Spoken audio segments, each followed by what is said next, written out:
Assalamualaikum warahmatullahi wabarakatuh. Perkenalkan, nama saya Ivan Julfia Putri. Di sini saya akan menjelaskan materi tentang interaksi sosial. Yang pertama, pengertian interaksi sosial. Interaksi sosial adalah proses saling mempengaruhi dalam hubungan timbal balik antara individu dengan individu, individu dengan kelompok, kelompok dengan kelompok. Interaksi berasal dari kata action yang berarti tindakan, sedangkan inter artinya berbalas-balasan. Nah, sumber-sumber proses sosial adalah beberapa faktor yang menyebabkan terjadinya proses sosial dalam kehidupan bermasyarakat. Dan interaksi sosial dapat disebut juga proses orang-orang yang berkomunikasi, saling mempengaruhi dalam pikiran dan tindakan. Interaksi dapat terjadi karena adanya kontak sosial dan komunikasi. Jadi, interaksi sosial adalah proses di mana orang-orang yang menjalin kontak dan berkomunikasi saling mempengaruhi dan pikiran dan tindakan. Interaksi sosial terjadi antara individu dengan individu, individu dengan kelompok, kelompok dengan kelompok. Yang terpenting dalam interaksi sosial adalah pengaruh timbal balik. Interaksi sosial tidak mungkin terjadi apabila tidak memenuhi syarat, yaitu kontak dan komunikasi. Selanjutnya, contoh dari interaksi sosial yaitu seperti yang ada di gambar dua orang tersebut. Kemudian sifat kontak sosial ada dua. Yang pertama secara primer dan sekunder. Yang secara primer atau langsung bertatap muka, misalnya antara seseorang dengan orang lain yang sedang bertemu, berbicara, bertegur sapa, atau berjabat tangan. Secara sekunder atau tidak langsung ada dua macam, yaitu secara langsung dan tidak langsung. Yang secara langsung melalui telepon, surat, dan internet, sedangkan secara tidak langsung melalui perantara yang ketiga, misalnya titip pesan atau kirim salam. Selanjutnya komunikasi.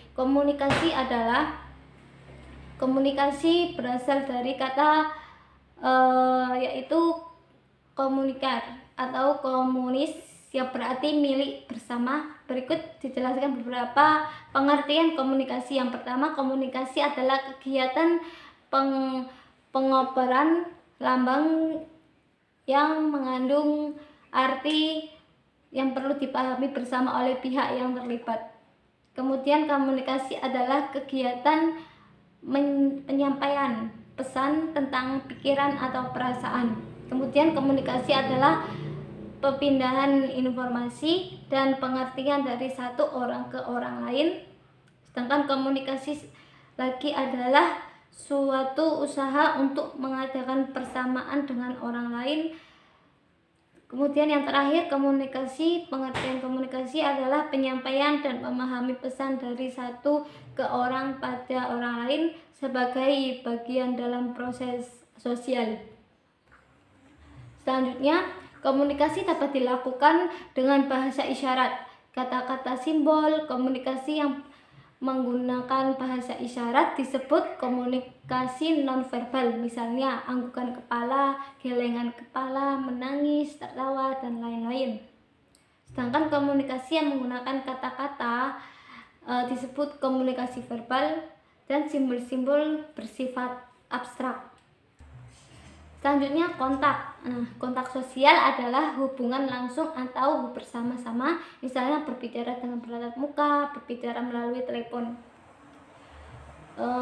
Berikut dari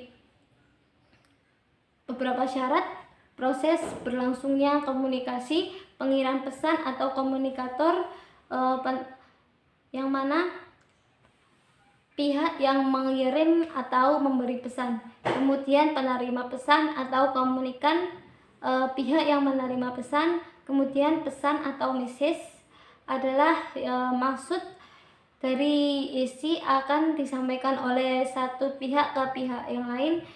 Kemudian tanggapan atau feedback, tanggapan dan isi penerima pesan atas isi dari pesan tersebut. Selanjutnya, faktor-faktor pendorong interaksi sosial. Yang pertama, imitasi. Yang kedua, sugesti. Yang ketiga, identifikasi. Dan yang keempat, simpati. Dan yang kelima, empati.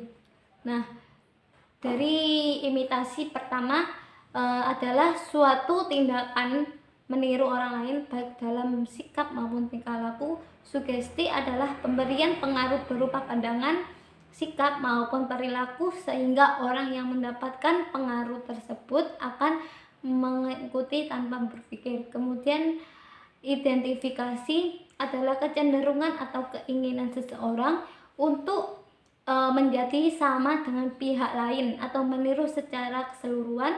Proses identifikasi dapat membentuk kepribadian seseorang. Selanjutnya, simpati. Simpati adalah proses di mana seseorang merasa tertarik kepada pihak lain.